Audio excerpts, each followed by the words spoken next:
Welcome back to Definitely Not Definitive. I'm Ken. And I'm Bethany. And we're just a married couple in love that loves doing some trailer reactions together. And we love some spooky stuff. Yes, we do. And a while back, we checked out the Seven Dark Gods of the DC Universe, and Dream was one of those gods. And so we heard that Netflix show is coming out based on Dream. It's the Sandman. So this is the official trailer, and we're going to check that out.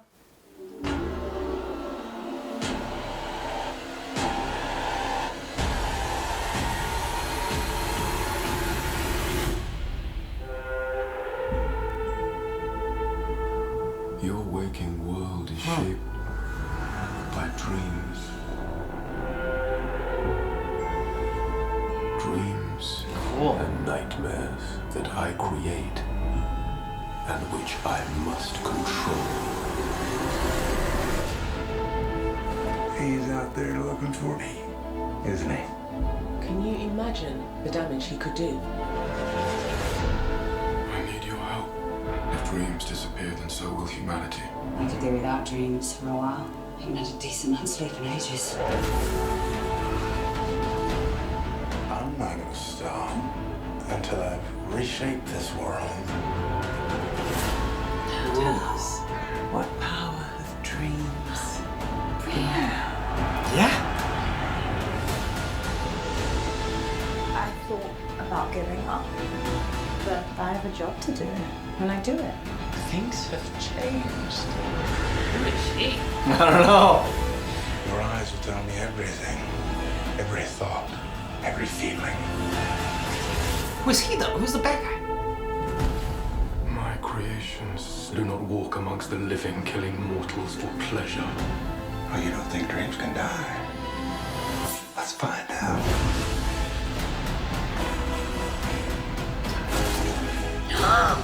Nightmares do not belong in the waking world. Oh, it turns out I fit right in. Dreams don't die.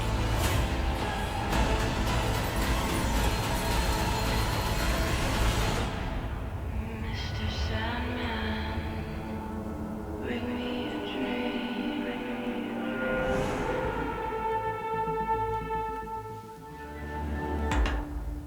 Okay, so I'm very curious about this because I'm wondering how accessible it's going to be for people that haven't seen, don't know about this character and haven't read the graphic novels or anything or the comic books. In one sense, I mean, obviously, I want it to be accessible like that because we don't know that about it. But at the same time, I mean, it's such a fine line to walk because you still want to, the fans of this character and of the the graphic novels and whatnot and of the story.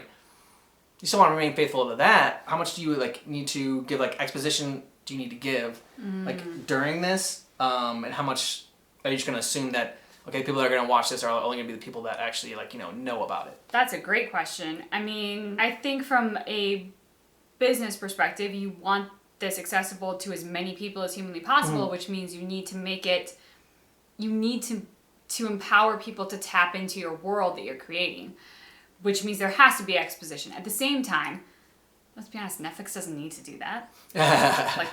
They don't need to. It would be a smart business move, but they don't need to. So it will probably depend on who they've really decided to put in charge of this as to how truly fanatical that person is in terms of, are they making this for a mass commercial audience or are they making this for the fans? Until we actually watched that movie about the Seven Dark Gods of the DC Universe, I didn't even know there were any.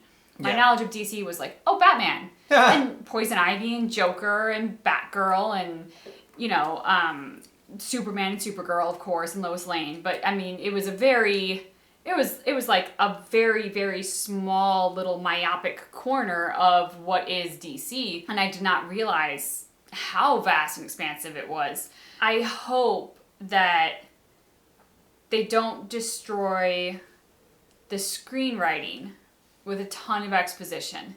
I mean, I'd be like, make this have a 30-second voiceover in the beginning to loop in the audience, or do what you do at the beginning of those historical movies that are it was the year 1568, and this is what is happening, and here's who's at war, and now we descend upon our warrior in the midst of the battlefield. And it's like, okay, I'm in.